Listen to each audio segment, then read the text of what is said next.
WWE's Nikki Bella issues blunt response to Sophie Cunningham's challenge. WNBA player Sophie Cunningham challenged the Bella twins to a match, and WWE Hall of Famer Nikki Bella responded. If she ever steps foot in a wrestling ring, WNBA star Sophie Cunningham would want to face WWE Hall of Famer Nikki Bella in a match. During a recent interview with Brianna Sports, Cunningham talked about her professional wrestling aspirations. While she didn't have a ring name picked out, she promised it'd be spicy and feisty. When asked who she'd want as a dancing partner in a WWE match, she's a little rusty on her knowledge of the roster. "Girl, I don't even know, I haven't even watched it in so long," she conceded, but she did name the Bella twins, Nikki and Brie, as potential superstars to team up with or face. Nikki Bella responded to the call-out in the comment section. She replied, "I'll take her on one-on-one," with kiss mark and praise hands emojis. The interviewer called the Bella twins the best, and Cunningham sheepishly said, "Well, I'm hopefully gonna take away their shine one day. Perhaps she will get the chance." WWE made a call to WNBA star Sophie Cunningham. The interview came in the wake of Cunningham's recent comments about WWE on her Show Me Something podcast. She said that she grew up on WWE, and she called John Cena the absolute best. Additionally, she revealed that she had been asked to do something with WWE in the past. Cunningham kept the door open for a potential future in the business. "Maybe after the off-season, maybe us two," herself and co-host Wes Wilson, will be the new WWE duo, Cunningham said. Wilson didn't seem as enthusiastic about their tag team potential, which Cunningham called him out for.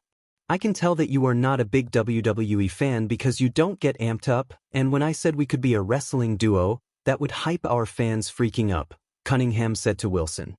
"And you're like, flatly, 'Oh yeah.'" I'm like, "Come on, West. Never say never." Crazier things have happened in the world of professional wrestling.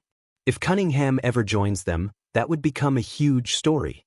The challenge didn't arrive wrapped in lace or pleasantries. It landed with the thud of a slammed locker door, loud, unmistakable, and impossible to ignore.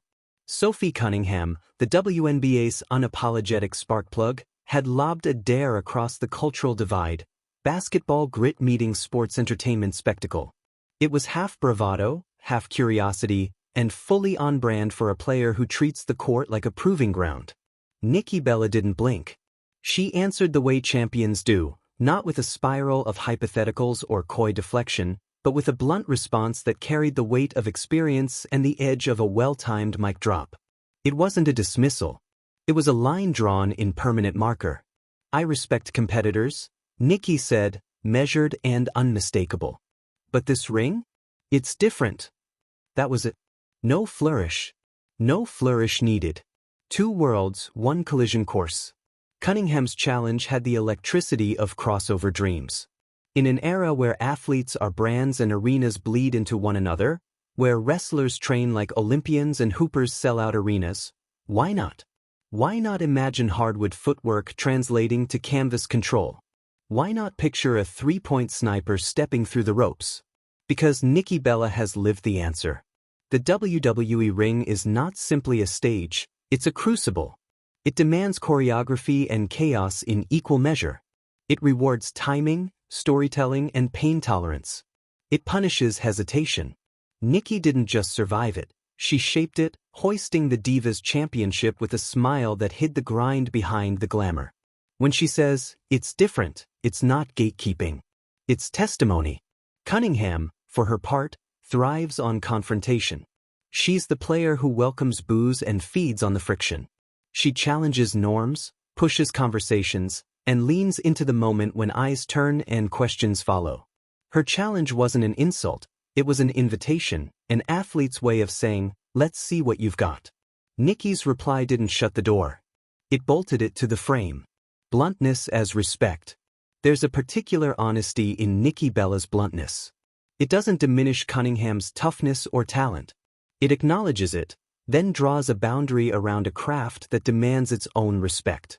Wrestling is a language, and fluency comes from years of bruises, breath control, and learning how to fall in ways that look violent without ending careers. Nikki has felt the snap of neck injuries, The long rehab nights, the pressure of carrying a division on her shoulders while critics questioned whether women belonged in main events. Her response wasn't about bravado, it was about the price of admission. You don't walk in here and test it out, her tone implied. You commit, or you don't step through the ropes. That's not fear. That's clarity. The challenge beneath the challenge. What made the moment linger wasn't the soundbite, it was the subtext. This wasn't really about a fight. It was about credibility. In an age of viral dares and crossover fantasies, Nikki's blunt response felt like a reminder that not all stages are interchangeable. Some crafts resist shortcuts. And yet, the respect ran both ways. Cunningham's challenge revealed something else. Athletes are restless. They are curious about the limits of their bodies and brands. They want to test themselves in new arenas because excellence, once achieved, starts to itch. Basketball players flirt with boxing gyms. Wrestlers train with MMA coaches. Boundaries blur because ambition demands more territory. Nikki didn't scold that instinct. She simply framed it. The ring remembers. The ring remembers everyone who enters it. It remembers the rookies who gas out halfway through a match. It remembers the veterans who learn how to pace a crowd and bend time. It remembers pain, the honest kind, and rewards those who respect it. Nikki Bella's blunt response carried that memory. It carried the nights when the crowd roared and the mornings when the mirror reflected a body asking for mercy. It carried the reality that wrestling is as much about trust as toughness, trusting your opponent with your neck, your landing, your story. Sophie Cunningham, tough as they come, understands trust in her own way. On the court, it's spacing and switches, quick reads and quicker reactions. The contact is real, the competition relentless. But the rules are written differently. The falls don't echo the same way. Nikki's response wasn't a challenge back. It was a thesis statement. A mic drop heard across arenas. The public wanted fireworks, trash talk, escalation, a promise of spectacle. What they got was something rarer, a veteran asserting the dignity of her craft without belittling another. Nikki didn't posture. She planted her feet. In a media landscape addicted to chaos, that restraint was the sharpest edge of all. Fans split into camps, of course. Some cheered the bluntness. Others wanted the crossover chaos. Social feeds buzzed with hypotheticals and fantasy bookings. Could Cunningham train? Would she adapt? Could Nikki still go? The questions multiplied, but the answers stayed steady. This ring is different. What comes next? Maybe nothing. Maybe everything. Sometimes a challenge and a response are enough to spark imagination without demanding action. Sometimes the moment exists to remind us that respect doesn't always sound soft. Sometimes it sounds like a door closing, not to keep someone out forever, but to insist they knock properly.